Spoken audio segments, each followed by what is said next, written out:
हजारों साल की गुलामी तोड़ने वाले डॉक्टर बाबा साहेब अम्बेडकर और बहुजन समाज के सभी महापुरुषों के चरणों में कोटि कोटि नमन करते हुए आप सभी साथियों को क्रांतिकारी जय भीम करता हूं, विनम्र नमोदय करता हूं।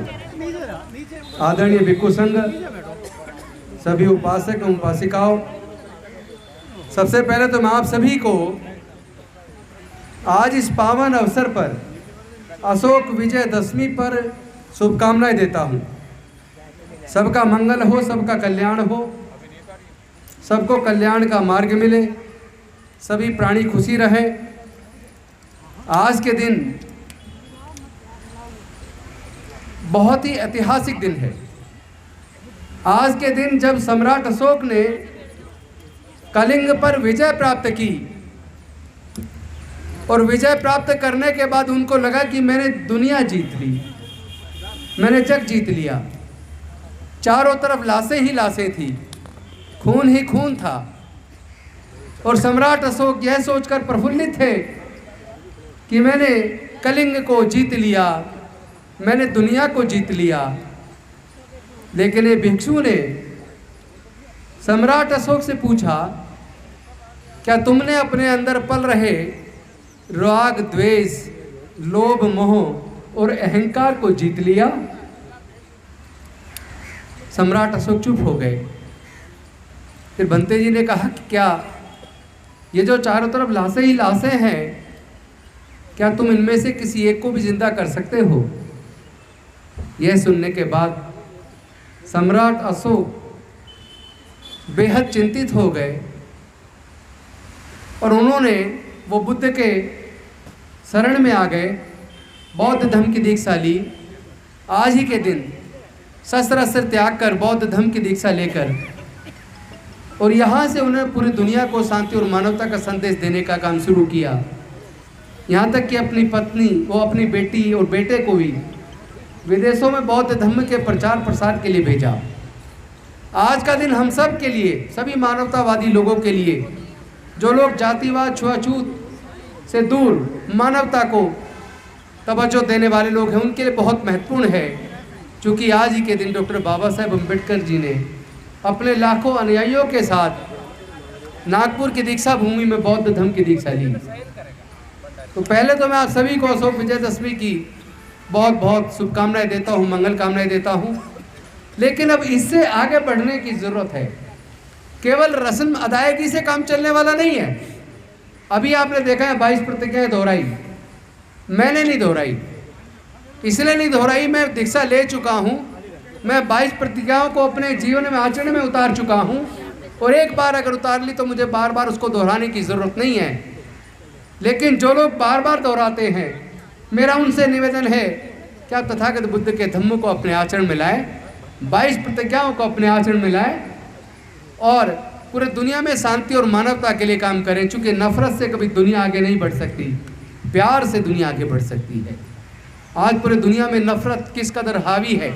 आप मणिपुर में देखिए क्या हुआ, और आज आप देख रहे हैं रसिया यूक्रेन के अंदर कितने लोग, बेकसूर लोग मारे जा रहे हैं। फिलिस्तीन और इजराइल के बीच आप देख रहे हैं कितने महिलाएं, छोटे छोटे बच्चे, कितने निर्दोष लोग मारे जा रहे हैं। ऐसे नफरत के वातावरण में जहां धर्म नफरत बढ़ा रहा है, वहीं पर धम्म शांति पैदा कर रहा है, प्यार बढ़ा रहा है। पूरे दुनिया को शांति की ज़रूरत है और मैं समझता हूँ शांति बुद्ध के धम्म में है, जहाँ दया है, करुणा है, ममता है, सील है, प्रज्ञा है। तो ये बुद्ध का धम्म कोई छोटी चीज़ नहीं है, ये रस्म अदायगी की बात नहीं है। पूरे दुनिया को शांति के लिए बुद्ध के धम्म के को अपने आचरण में लाने की ज़रूरत है। जहाँ जहाँ बुद्ध का धम्म फैलेगा, वहाँ वहाँ शांति फैलेगी, प्यार फैलेगा, तरक्की होगी, खुशहाली होगी, विकास होगा। और इस अवसर पे एक बात जरूर कहूँगा, डॉक्टर बाबा साहेब अम्बेडकर 24 सितंबर 1932 को पूना पैक्ट पर समझौता पर साइन करने के बाद दुखी क्यों थे? उनका मन दुखी क्यों था? उनका मन इसलिए दुखी था, उन्होंने पृथक निर्वाचन क्षेत्र मांगा था, उन्होंने अपने लोगों के लिए डबल वोट का अधिकार मांगा था, लेकिन गांधी जी अनशन पर बैठ गए और गांधी जी की जान बचाने के लिए और तमाम देश के दलितों आदिवासियों को नरसंहार से, कत्लेआम से बचाने के लिए मजबूरी में डॉक्टर बाबा साहेब अम्बेडकर जी ने समझौता किया। लेकिन उस समझौते का जो परिणाम देखकर डॉक्टर बाबा साहेब अम्बेडकर मन से दुखी थे और उन्होंने कहा था कि मेरा मन करता है कि आज मैं बिजली के खंभे को चिपक के अपनी जान दे दूँ, क्योंकि वो जानते थे कि ये पूना पैक्ट के द्वारा जो हमारे प्रतिनिधि चुनाव जीत कर जाएंगे वो हमारे नहीं होंगे, वो समाज की आवाज़ नहीं बनेंगे, वो गुलाम होंगे, वो अपने अपनी पार्टी के इशारे पर काम करेंगे। उन्हीं के सामने, उन्हीं की आंखों के सामने संसद के अंदर, विधानसभाओं के अंदर उन्हीं के समाज का कत्लेआम होगा, उनके हक अधिकार छीने जाएंगे और वो उस अधिकार छीनने के फेवर में अपना वोट डालेंगे, उसके खिलाफ अपनी आवाज़ भी नहीं उठा पाएंगे। ये बात सोचकर डॉक्टर बाबा साहेब अम्बेडकर दुखी थे। उन्होंने पृथक निर्वाचन क्षेत्र इसलिए मांगा था ताकि हम अपने प्रतिनिधि खुद चुन सकें, ताकि अनुसूचित जाति जनजाति की सीटों पर जो लोग चुनाव लड़े उनको वोट केवल अनुसूचित जाति जनजाति के लोग डालें, ताकि वो चुनकर जब जाएं तो याद रखें कि अगर हम अपने समाज की आवाज़ नहीं बनेंगे, अगर अपने समाज के हक अधिकार की आवाज़ नहीं उठाएंगे, अगर जुल्म के खिलाफ नहीं बोलेंगे तो हमारे लोग अगली बार हमें वोट नहीं डालेंगे, हमें हरा देंगे। लेकिन ये जो पृथक निर्वाचन क्षेत्र की जगह संयुक्त निर्वाचन क्षेत्र आया, उसकी वजह से क्या हुआ कि जो भी SC ST की सीट पे लड़ता है उसको केवल SC ST वोट नहीं डालता, सब लोग वोट डालते हैं, तो वो सबका चुनावा प्रतिनिधि हो जाता है, अपनी पार्टी का गुलाम बन जाता है, अपनी समाज की आवाज़ नहीं बनता। इसलिए हमने आज के इस अवसर पर मैं एक संदेश देना चाहता हूं, जो मैं पिछले करीब 15 दिन से पूरे देश के कोने कोने में जाकर दे रहा हूं। और अभी मैं 26 तारीख को निकल रहा हूं यहाँ से कर्नाटक, आंध्र प्रदेश, और वहाँ से होता हुआ आऊँगा। वहाँ भी एक ही संदेश कि अब हमारी अगली जो लड़ाई है वो पृथक निर्वाचन क्षेत्र की होने वाली है, क्योंकि हमारे प्रतिनिधि हमारे नहीं हैं। जो लोग SC ST की रिजर्व सीट से चुन के जाते हैं वो लोग हमारी आवाज़ नहीं बन पा रहे हैं। उन्हीं के रहते हुए सरकारों ने साजिश के तहत एजुकेशन को महंगा करके हमारे बच्चों से एजुकेशन को छीन लिया है। उन्हीं के रहते हुए सारे सरकारी संस्थानों को बेच दिया, प्राइवेटाइज कर दिया, हमारे लोगों को नौकरी माने के रास्ते बंद कर दिए गए हैं।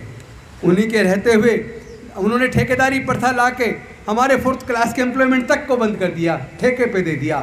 तो हमारे आगे बढ़ने के केवल 2 रास्ते थे जो डॉक्टर बाबा साहेब अम्बेडकर जी ने बनाए थे। पहला, जो हमारे हजारों साल से पढ़ने लिखने पर धार्मिक बंदिश थी, व्यापार करने पर धार्मिक बंदिश थी, संपत्ति अर्जित करने पर धार्मिक बंदिश थी, उस बंदिशों को तोड़कर डॉक्टर बाबा साहेब अम्बेडकर ने हमारे पढ़ने लिखने के रास्ते खोलकर, शिक्षण संस्थानों में हमें रिजर्वेशन दिलवाकर, हायर एजुकेशन में आगे बढ़ने का रास्ता खोलकर और रिजर्वेशन के माध्यम से सरकारी नौकरियों में आकर आगे बढ़ने का जो रास्ता बनाया था, वो इन्हीं सरकारों ने धीरे धीरे वो दोनों रास्ते हमारे बंद कर दिए। एक तरफ उन्होंने प्राइवेटाइज करके हमारी नौकरियां छीन ली और एजुकेशन को महंगा करके हमारे बच्चों से शिक्षा छीन ली। जब शिक्षा चली जाएगी, जब नौकरियां चली जाएंगी, इतना पैसा हमारे लोगों के पास नहीं है कि वो अपना व्यापार कर सकें। और जब ना व्यापारी बन पाएंगे, ना नौकरी में जा पाएंगे, ना पढ़ पाएंगे, तो उसके बाद हमारे लोग बनेंगे क्या? मजदूर बनेंगे। मजदूर बनने का मतलब है दोबारा से गुलाम बनेंगे। तो क्या आप अपने बच्चों को दोबारा गुलाम बनते हुए देखना चाहते हो? नहीं देखना चाहते तो इस लड़ाई को लड़ना होगा। लड़ने का एक तरीका है, इसे लड़ने के लिए, चूंकि ये लाठी गोली की लड़ाई नहीं है, इसकी ये विचारधारा की लड़ाई है।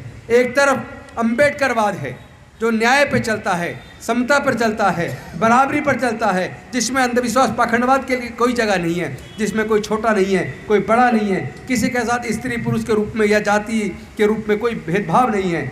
तो एक तरफ अम्बेडकरवाद की विचारधारा है और दूसरी तरफ ब्राह्मणवाद की विचारधारा है, मनुवाद की विचारधारा है, जिसमें विषमता है, शोषण है, छुआछूत है, ऊंच नीच है, अंधविश्वास है, पाखंडवाद है, जहाँ केवल और केवल गुलामी है। तो या तो गुलामी का रास्ता चुन लो या फिर स्वतंत्रता का, डॉक्टर बाबा साहब अम्बेडकर का विकास का रास्ता चुन लो। ये आपको तय करना है कि आपको क्या चुनना है। आपको अपने बच्चों के लिए खुशहाली और प्रगति चाहिए या अपने बच्चों को गुलामी चाहिए, ये आपको तय करना है। तो अम्बेडकरवाद और ब्राह्मणवाद दो विचारधाराओं में से किसी एक विचारधारा को चुनो। जो लोग दोनों विचारधाराओं पर पैर रखते हैं वो डूब जाया करते हैं। हमारे लोग क्यों पिछड़ रहे हैं? क्योंकि हमारे लोग दोनों विचारधारा पे पैर रखे हुए हैं। अरे मैं कहना चाहता हूँ इस विजयदशमी के अवसर पर जब आप बौद्ध बन गए तो बुद्ध के धम्म को अपने आचरण में क्यों नहीं लाते? बुद्ध की शिक्षाओं को अपने जीवन में क्यों नहीं उतारते? अगर आप बुद्ध की शिक्षाओं को अपने जीवन में उतारोगे तभी हम लोग अशोक विजयदशमी को मनाने लायक बनेंगे।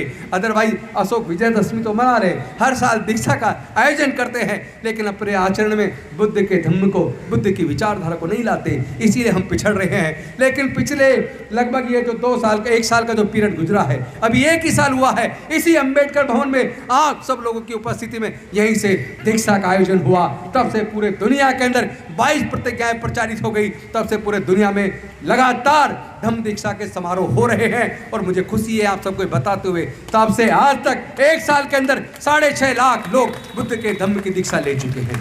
लेकिन मैं कहना चाहता हूँ रस्म अदायगी के रूप में दीक्षा मत लीजिए। आप बुद्ध के धम्म को, उनकी शिक्षाओं को अपने आचरण में उतारिए। और डॉक्टर बाबा साहेब अम्बेडकर का अगर सपना पूरा करना है, अगर आप नहीं चाहते डॉक्टर बाबा साहेब अम्बेडकर जी की कुर्बानी बेकार जाए, अगर आप नहीं चाहते डॉक्टर बाबा साहेब अम्बेडकर ने अपने 4 बच्चे खोए, जवानी में अपनी पत्नी खोई, उनकी वो कुर्बानी बेकार चली जाए, तो डॉक्टर बाबा साहेब अम्बेडकर के विचारधारा पे चलिए। समाज को जोड़िए, जाति छोड़ो समाज जोड़ो। चूंकि जातियों ने हमारे समाज को कमजोर किया है, जाति हमारे उत्पीड़न का कारण है, जाति हमारे शोषण का कारण है। और हम लोग जब तक जातियों को जिंदा रखेंगे तब तक जाति की वजह से होने वाले उत्पीड़न जिंदा रहेगा। अगर जाति की वजह से होने वाले उत्पीड़न से मुक्ति चाहते हो तो जाति छोड़ो, समाज जोड़ो, बुद्ध की शरण में जाओ, बुद्ध के धम्म को अपनाओ, अपने आचरण में लाओ।